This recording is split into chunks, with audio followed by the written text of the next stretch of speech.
los que sospechábamos que eran armas químicas o biológicas, en ninguna de ellas se habían almacenado.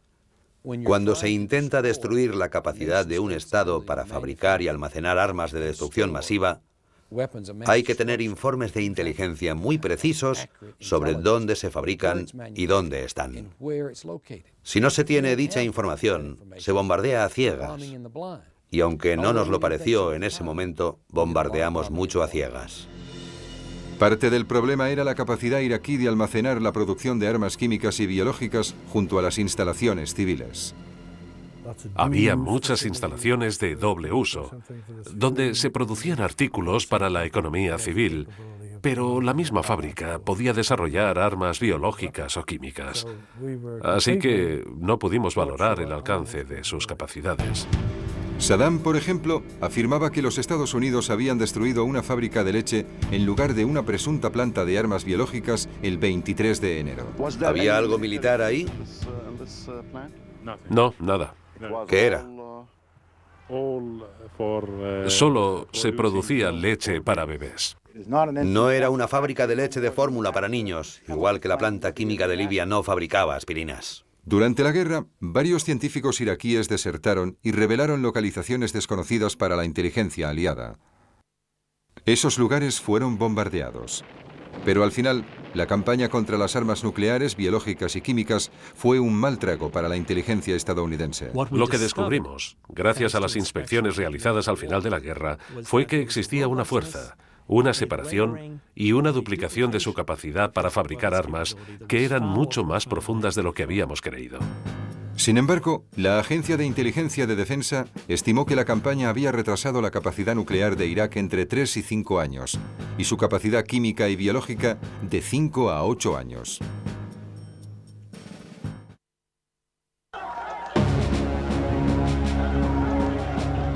A principios de febrero de 1991, 3 semanas después del inicio de la campaña aérea, los comandantes estadounidenses de Riad aumentaron los ataques sobre las fuerzas de tierra iraquíes tanto en Kuwait como en Irak.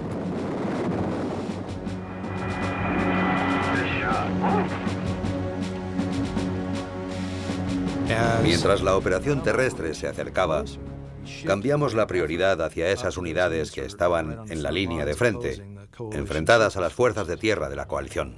El objetivo aliado era reducir las fuerzas terrestres y la artillería iraquíes al 50% de lo que eran al principio de la guerra. Los F-15, los Tornado británicos y los F-117 tenían como misión interrumpir el flujo de comida, armas y munición que iba de Irak a los miles de soldados que había en Kuwait. Las vías de tren y los puentes eran los objetivos principales, fáciles de atacar gracias a las bombas guiadas de precisión. Vaya, ya no queda nada de ese puente.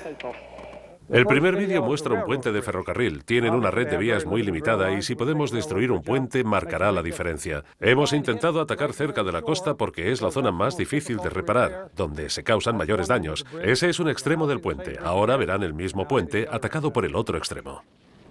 Interrumpiendo el suministro, las fuerzas aliadas esperaban minar la moral de los soldados iraquíes.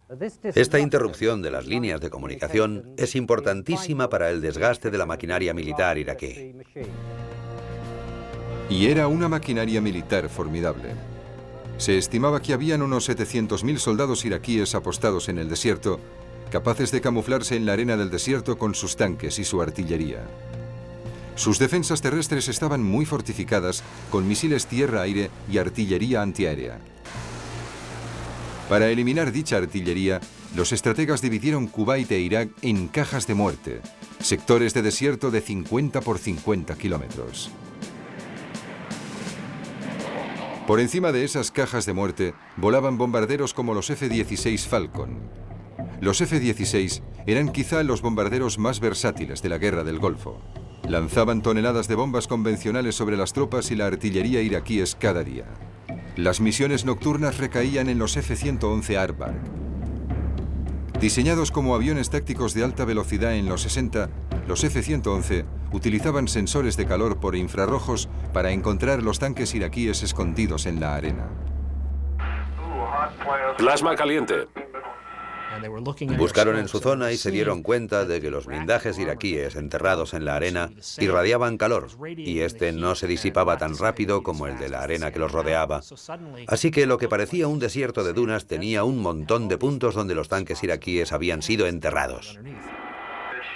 Buen tiro. A esta técnica, los pilotos aliados la llamaban tiro al tanque. Otros aviones que usaban imágenes térmicas para encontrar los tanques eran los F-15 Eagle y los A-6E Intruder, los aviones de ataque de la Marina con radares de seguimiento del terreno y láser autónomo.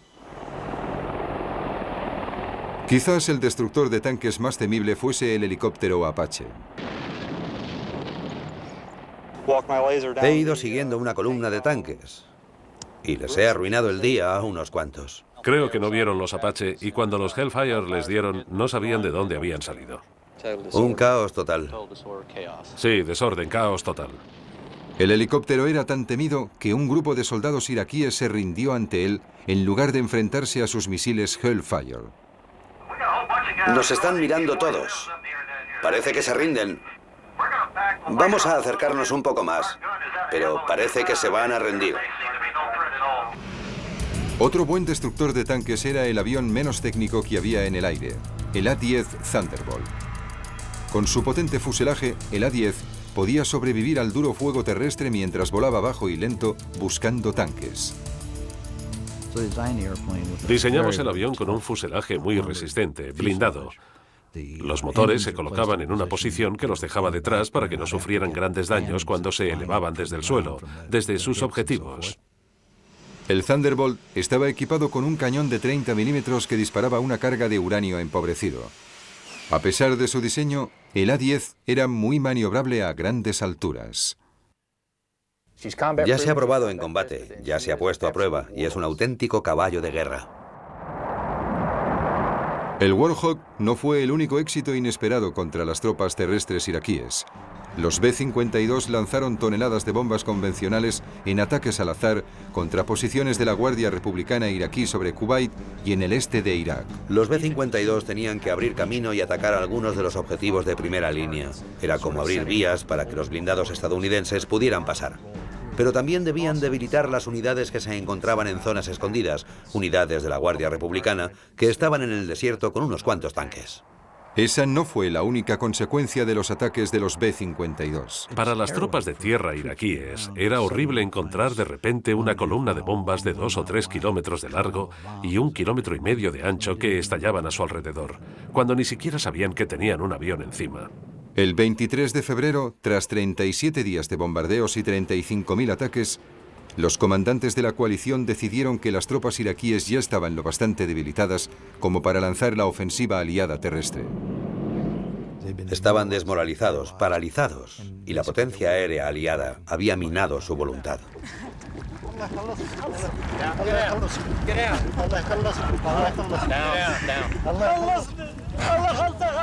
Según los oficiales aliados, la campaña aérea había llevado a Saddam Hussein a esconderse bajo tierra, inutilizado las infraestructuras del país y convertido el ejército de Irak en virtualmente inofensivo.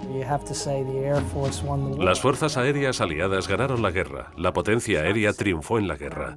No es que la guerra terrestre no fuera importante para echar al ejército iraquí de Kuwait, pero la potencia aérea fue el brazo dominante de la batalla y el principal instrumento militar usado en la guerra del Golfo.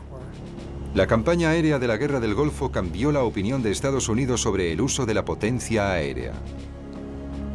La potencia aérea se ha convertido en la fuerza militar más importante en el campo de batalla.